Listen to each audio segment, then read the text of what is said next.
is your relationship with the fight?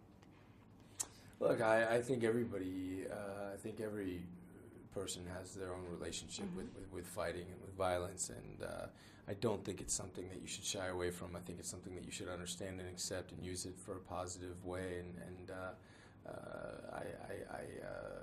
think oftentimes there's such a stigma sort of attached with it, and I think like everything, it's to understand it, to understand how you fit in with it, and can only help, you know, and can only help reducing the sort of negative qualities of it. And I think, you know, with dog fighting especially, you know, I think that it's reprehensible. I think that you know, if a man wants to engage to fight for sport with another man and they both make that decision, great. You know, you know, I respect it. It's cool. But to make an animal go and fight for you, I think is pathetic and extremely cowardly. And I think that you know, I've learned a lot from these dogs, and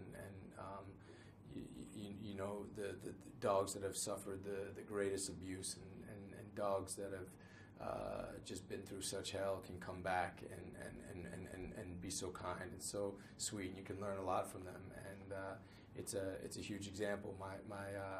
My mother is my mother and father are foster parents that take in foster kids, and I've seen kids come into their house that come from, you know, unbelievable abuse and neglect, and you know, I've seen what loving them can do, and I've seen how far it can bring them back, and it's the same with animals, you know.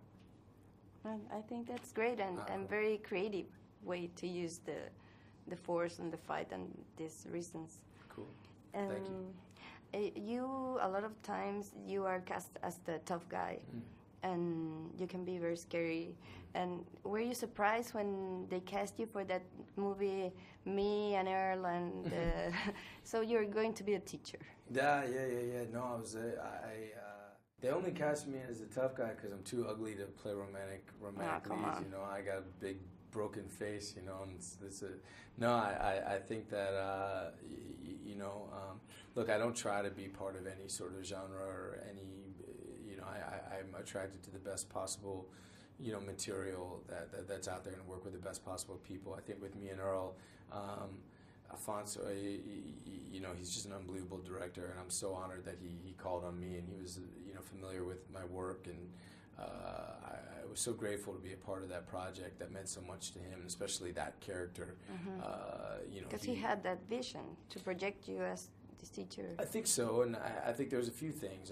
Look, you know, that movie was dedicated to the memory of his father, and this is a teacher who just lost his father, and I thought, you know, he really was smart in the way that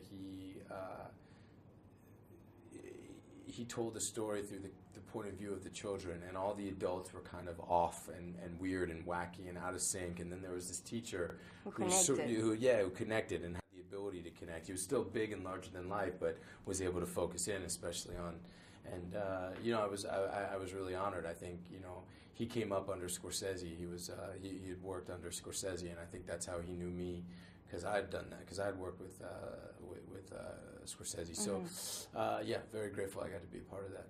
So you're open to take different roles, anything, like romantic? Maybe? Yeah. For me, it's not about that. It's if it's good, and if it's with good people, good director, good script, I'm there. Yeah, I'm there. Yeah.